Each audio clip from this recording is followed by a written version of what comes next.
All right, so just out getting Oris's exercise before I go do my exercise.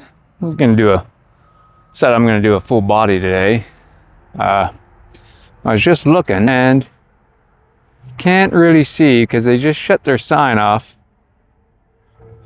But the gas was up 11 cents for regular gas from when I last recorded. So it's at 4.39 or something now. That was just from a couple of days ago. But diesel is up 20 cents.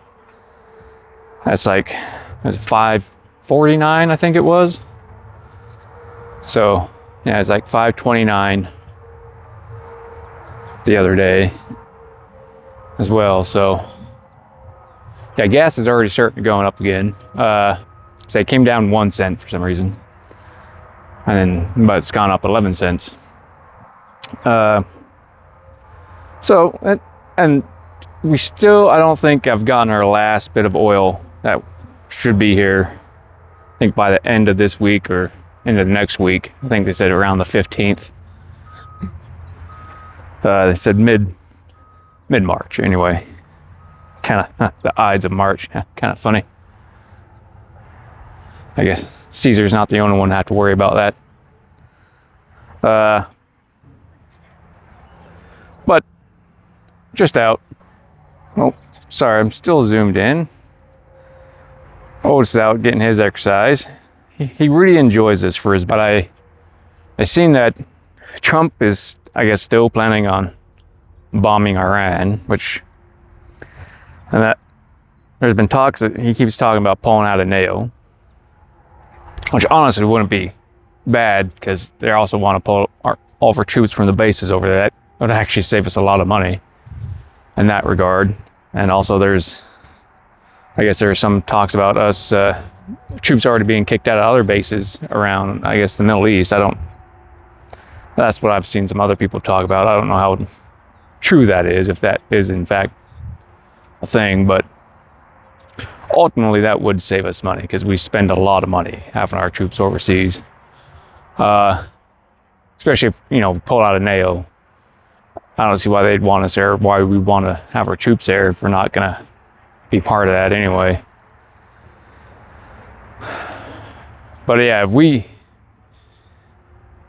the Trump administration does bomb Iran, like they plan on destroying all their things, those are definitely going to be things they be going after for war crimes. That's going to cost us more because the world's going to make us fix that. So it's going to cost us taxpayers more money. And with the last of the oil coming in here soon and the gas price has already gone up, that it's just, they're, I've seen they're also increasing the ethanol in gas to try and make it, stretch it out. But the problem with ethanol is it burns faster. So you're paying more for less, really. And I've been seeing, people are talking about their gas seeming like it's watered down because it's not lasting as long. That they may have already have that put in place in some places. I think they said like May 1st is when it's supposed to be done. I don't know if that's done everywhere or just started, but people have already been reporting that their gas just, doesn't last as long already. So they could already have the extra ethanol in there. Because, yeah, that's the problem with ethanol is that it burns quicker. So with that and the gas going up already, and then our last batch coming in, it's going to go even higher. They say the national average could be around $6-7. California I think is already at that, so they could probably be $10-11 out there at that point. So I say with the cost of that going up, the truckers have to pay their fuel, right? Like I said before, that the cost of everything is going to go up. And how many things run off of fuel? Like a lot of energy things go off of fuel. So there might be power shortages in places. Like,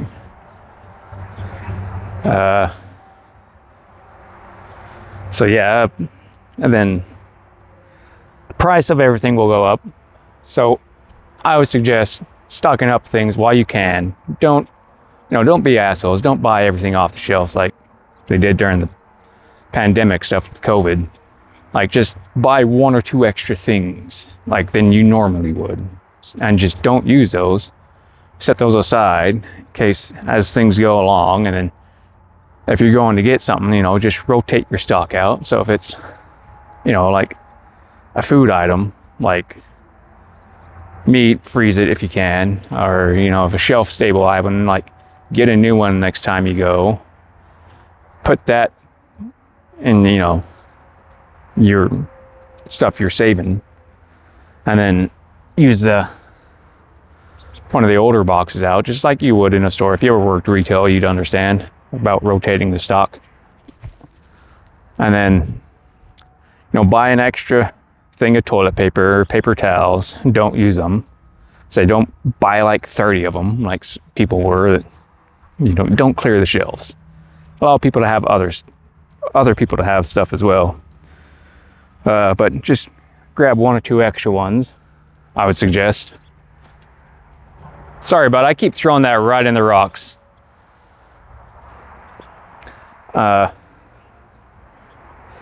Get extra things of water, set those off, because if it gets real bad and power systems start going down, people are like, okay, well, I'll have like batteries and for flashlights and things, but if you don't have power to run anything else, how are you going to get your water? People don't seem to understand that for you to get water, you need to have power. It doesn't just flow to you. It's got to have power to get to you, especially for it to be sanitized and go through the filtration and all that. Like, otherwise, it's just gray water or black water. You'd be having, how to filter it yourself, which is also something you might want to look up. There's plenty of videos on YouTube on how to do that. What else should I discuss here? If you can, get a few gallons or a few, like a few canisters of, like, preferably, as much as you can afford. Like, if it's a gallon or 5-gallon ones, have somewhere to store it. Especially getting fuel now as it's cheaper, because it's just going to continue to go up. And have those stored. And also you got to remember, fuel too can only sit for so long before it starts to break down itself. So I'm not sure the exact time frame on those, but do the kind of same thing. Get some fuel now while it's cheaper, if you can. Understandably, yes, I'd start stocking up on things, like thinking long term. Like, especially with all the world seem to be really mad at us, and with Trump being the way he is, that especially if he does attack Iran, it's going to cause a lot of problems. Like, because the rest of the world's really going to just want to turn on us. And, they're already at that point just because of his constant rhetoric, like that narcissistic behavior, but kind of off-putting. Yeah, it's always a good idea to stay stocked up on these things. Practice, I say all those people always complain about those conspiracy theorists, like, these people, preppers and things. Like, well, they're going to be better off, but also remember, if it gets real bad, say like to a point where there's a civil war or something, you may not want to let everyone know what you got, because when push comes to shove, people will turn just like that. And if they know you got something, they want it, they won't be so friendly anymore. But I hope it wouldn't get to that point.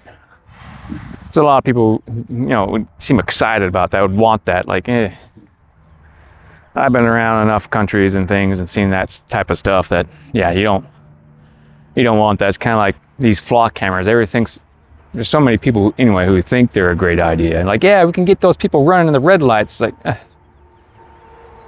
so I don't really care as long as they don't really hurt anybody. Like, especially, you know, because you start out with those, right? Like, oh yeah, they're a great idea. We'll catch those people running red lights. But then when they're doing that, why not expand them to do this? You know, expand them to do this, expand them to do this. Pretty soon you'll be getting, you know, a ticket because you littered.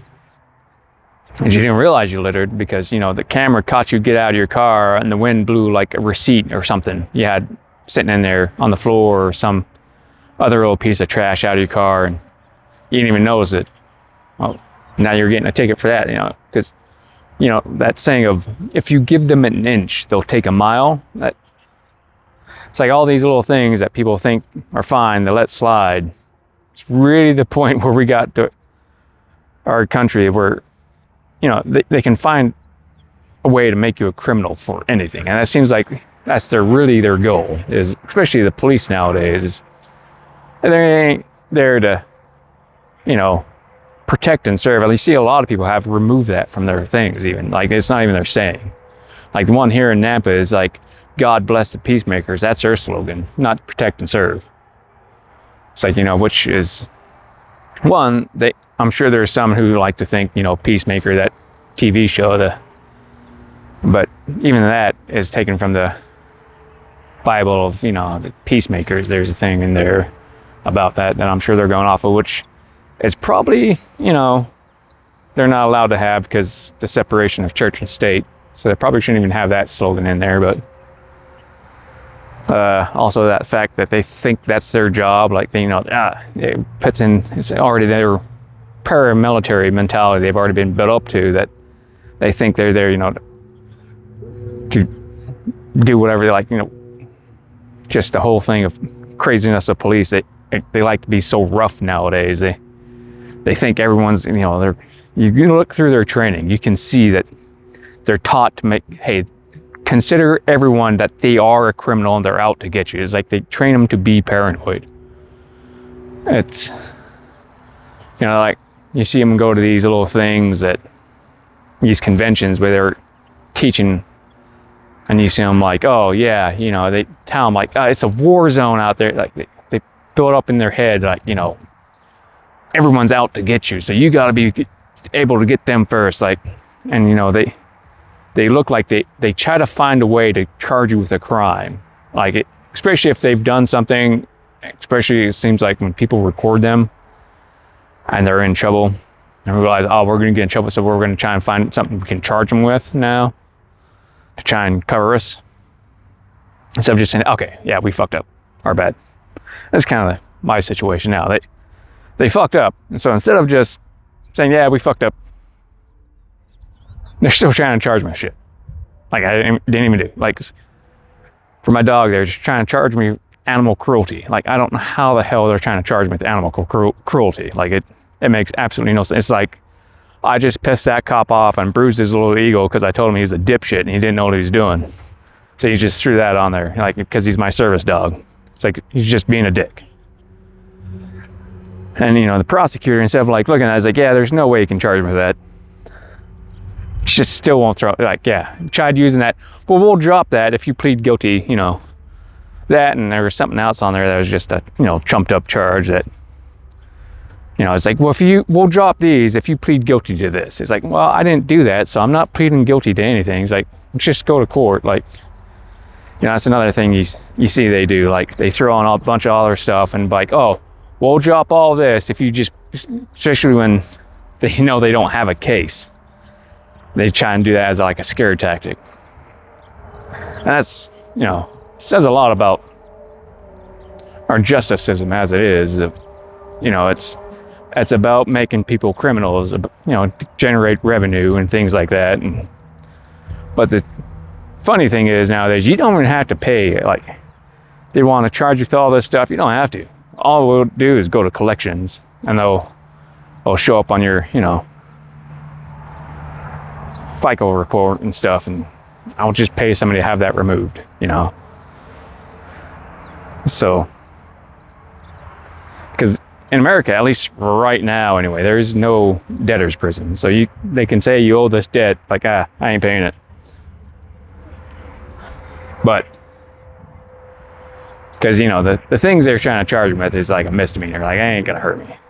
So even if I somehow lose my case, I'd have a misdemeanor. I don't care. It's like, it ain't gonna affect me at all. So, yeah, I'm not gonna plead guilty to any of that, obviously. I didn't commit the crime, so I'm not gonna plead guilty to them. So I'll go to court, I'll fight it. Hopefully win, we'll see. Hopefully I don't have a bunch of old ladies on there. Just nothing wrong with old ladies, but just that generational thing. They tend to always side with the police just because they think police are good guys. They won't lie, but, you know, and hopefully my military service and my service dog, people tend to like more than police. Well, outweigh that. If there's any people, you know, it's going to be a kind of a thing. People want to side with police, but people also want to side with veterans, especially their service dogs. Especially when I show, like, yeah, look, they're messing with my service dog.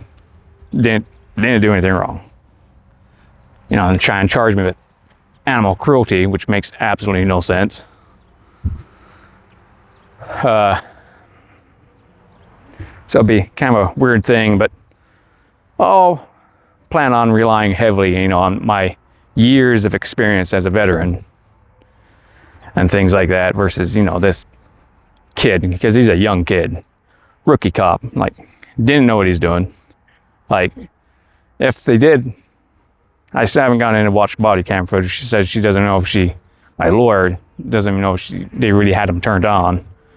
Because even though they're supposed to, there's not a law in Idaho that makes them, but Nampa Police Department does have a policy say they have to have them on, but due to their reputation, they like to not turn them on. And, you know, they should be fired for it, but when, you know, the system's corrupt, they investigate themselves, find there's no wrongdoing. What are you going to do? So until there's actual law changes on that, can't really do anything about it. But for today, for me, what I plan on doing is I'm going to do my workout. I am going to do a full body. I am going to have 2 days off. So I'll do kettlebells, you know, work out off a day, and my off days I'll do like calisthenics and stretching and stuff like that. Like, want to do real heavy calisthenics, as in, because that's going to work the muscles as well, but it's just the stretching and things to prepare, because I've been out of calisthenics for a while, like doing things to prepare for it, start, you know, doing the isometric holds a little bit, and before I start doing actual full workouts in them. And those I'll incorporate into my routines when I do my kettlebell stuff, and I'll just have longer workouts and then continue doing stretches and try to work abs every day. And that's the thing, is working that core. More for strength than looks. Like, sure, I'd like to have like a six-pack again, but I mean, I already kind of do. I got a little bit of pudge left down at the bottom there. Just must say, I'm in my 40s, and I had 3 hernias. I got 2 repaired because a pallet jack fell on me full of copy paper. I was working a delivery job and pick up at Staples, and just a pallet full of copying paper, when I was going to put it in the truck, tipped over on me. And because their thing is at an angle, their dock, and yeah, I ended up trying to push that off me. I ended up getting one hernia I already had, it just reopened. And then I got 2 other ones, and they, for some reason, when I went to get them fixed, they only fixed 2. They didn't fix the 3rd one, but now they're getting ready to be able to go fix the 3rd one. So I still got to do that. So I had that for about almost 3 years before I finally got those fixed, because I had to go through the VA. Everything takes forever. I'm sure it's going to take even longer now with this stuff going on. But yeah, they've only fixed 2 of them. Now I've got the 3rd one getting fixed about a year and a half later after the first 2.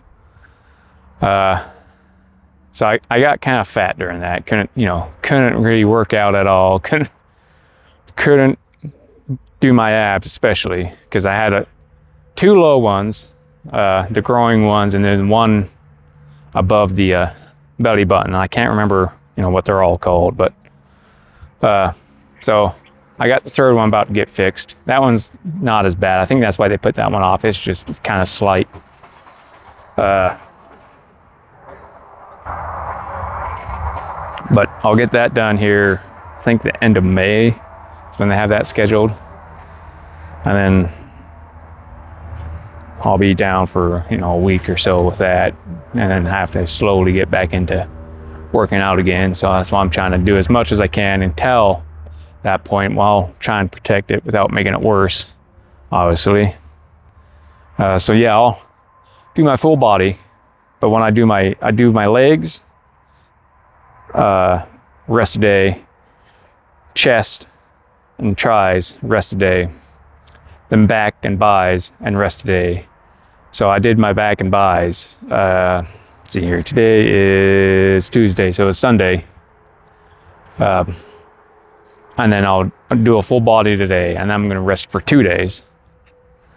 And then I'll just start the process over again, but I'll do all my stretches and abs and everything every day in between my off days. And then once I start incorporating my calisthenics in, I'll see how I want to change that up. But that's what's going on with me, my current plan. Kind of an update on things, my thoughts and things people should probably look forward to doing, like, or not forward to, but look to do to help prepare for, because it's gonna get worse before it gets better, obviously. Especially, say, if they bomb Iran like they're planning on, like they keep saying, unless they say, oh, we're gonna put it off again, like they do. But if they do bomb, it's gonna make the world turn on us even more than they already have. And say our last shipment of oil is coming in, like everything's gonna really go up. So I would highly suggest, making some preps if you haven't already, buying some extra things, put off, the things you want, going to movies, junk food, things like that, buying things that you're gonna need, helping out, preparing for a longer term, especially if everyone starts freaking out like they did in the pandemic and they go buy everything up, then you're not gonna be able to have it. So get it now while you can, but I say don't raid the shelves, just get 1 or 2 extra than you normally would. And just save those, like especially the toilet paper, because I don't know why everyone bought toilet paper during the pandemic, but I'm sure they'll do it again just out of habit. Yeah, we'll finish playing with the dog here, because he just enjoys being outside. He's just happy to lay there, aren't you, Otis? Yeah.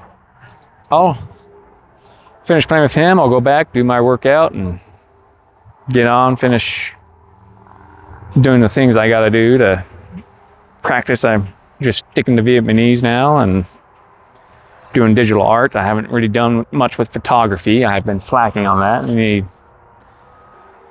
to figure out what to do with that. But my plan is, when I go to Vietnam, I'm gonna go to all the old sites and things and take pictures and all that stuff over there. And so I need to practice with that.